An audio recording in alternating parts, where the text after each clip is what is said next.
ஏற்கனவே பிரதமர், உச்சநீதிமன்ற தலைமை நீதிபதி, எதிர்க்கட்சித் தலைவர் ஆகியோர் அடங்கிய குழு தேர்தல் ஆணையர்களை தேர்வு செய்தது. அண்மையில் ஒன்றிய அரசு சட்ட திருத்தம் கொண்டு தேர்தல் ஆணையர் தேர்வு முறையை மாற்றியது. புதிய தேர்தல் ஆணையர்களை நியமிப்பது குறித்து மார்ச் 15 ஒன்றிய அரசு ஆலோசனை மேற்கொள்ள உள்ளது. பிரதமர் மோடி தலைமையில் மார்ச் 15ஆம் தேதி இந்த ஆலோசனை கூட்டம் நடைபெற உள்ளது.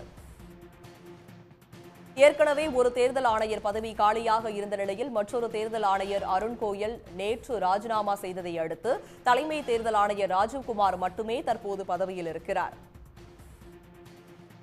புதிதாக 2 தேர்தல் ஆணையர்களை நியமிப்பது குறித்து வரும் 15ஆம் தேதி பிரதமர் மோடி தலைமையில் ஆலோசனை மேற்கொள்ள இருக்கிறார்கள். பிரதமர், ஒன்றிய அமைச்சர் மற்றும் எதிர்க்கட்சித் தலைவர் இணைந்து தேர்தல் ஆணையரை தேர்ந்தெடுக்கவும் உள்ளனர்.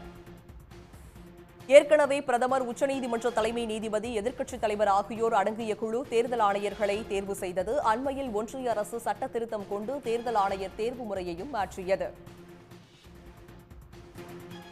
புதிய தேர்தல் ஆணையர்கள் நியமனம் தொடர்பாக மார்ச் 15 பிரதமர் தலைமையில் ஆலோசனை மேற்கொள்ள இருக்கிறது. இது பற்றிய தகவல்களை சிபிஎம் கட்சியை சேர்ந்த அருணனிடம் கேட்கலாம். வணக்கம் சார். புதிய தேர்தல் ஆணையர்களை நியமிப்பது குறித்து மார்ச் 15 ஒன்றிய அரசு ஆலோசனை மேற்கொள்ள இருக்கிறது. இது பற்றிய உங்களது பார்வை? அப்ப எதிர்பார்த்தபடிதான் காரியங்கள் ஆயிட்டு இருக்கு. அப்ப திடீரென்று ஒரு ஆணையர் ராஜினாமா செய்கிறார். ஏற்கனவே ஒரு ஆணையர் இடம் காலியாக கிடக்கு. மொத்தம் 3 பேர் தான். இப்ப இருப்பது தலைமை தேர்தல் ஆணையர் மட்டுமே. அப்ப மீதி 2 இடங்களை பிரதமரை தேர்வு செய்ய போகிறார். ஏற்கனவே உச்ச நீதிமன்றம் என்ன சொல்லுச்சுன்னா, பிரதமர், எதிர்க்கட்சி தலைவர், உச்ச நீதிமன்ற தலைமை நீதிபதி மூவரை கொண்ட குழு தேர்வு செய்யும் ஆணையர்களை, தேர்தல் ஆணையர்களை. அதன் அடிப்படையிலே குடியரசுத் தலைவர் பதவி நியமனம் தருவார். இப்ப அதை மாற்றி சட்டம் கொண்டு வந்தாச்சு. இந்த சட்டத்தின்படி பிரதமர், எதிர்க்கட்சி தலைவர், பிரதமர் நியமிக்கிற ஒன்றிய அமைச்சர், மத்திய அமைச்சர் அப்படின்னா அந்த 3 பேர் குழுவுல ஆளுங்கட்சிக்கு பெரும்பான்மை. அதாவது பிரதமர் தான், அவர் சொல்றபடி தானே அவர் கேட்பார். அவருக்கு கீழே வேலை பார்க்கிற அமைச்சர். அப்ப 3க்கு 2.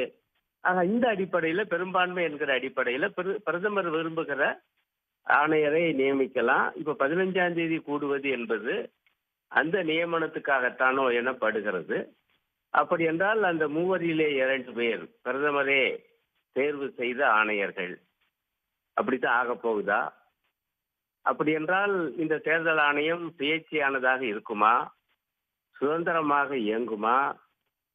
வரவிருக்கிற மக்களவை தேர்தலை சுதந்திரமாக நடத்துவார்களா? தேர்தல் ஆணையம் தான் நடத்தணும்.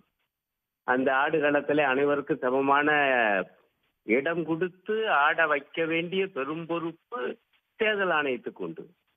அந்த தேர்தல் ஆணையத்தை இந்த மாதிரி தான் விரும்புகிறபடி ஆட்களை கொண்டு நிரப்பினால் அது என்ன செய்யும்? இவர் ஆட்டுவிக்கிறபடி ஆடுகிற பொம்மலாட்டம் தான் நடக்க போகிறதா தேர்தல் ஆணையத்துல என்பது மிகப்பெரிய கவலையா இருக்கு. நான் என்ன சொல்றேன்னா, இந்த கட்டத்திலேயாவது உடனடியாக உச்ச நீதிமன்றம் தலையிடணும். ஏன்னா அதனுடைய தீர்ப்பை முறியடிச்சு தான் இந்த சட்டம் கொண்டாடப்பட்டிருக்கு. இந்த சட்டம் தப்பு என்று ஏற்கனவே எதிர்க்கட்சிகள் சொல்லின.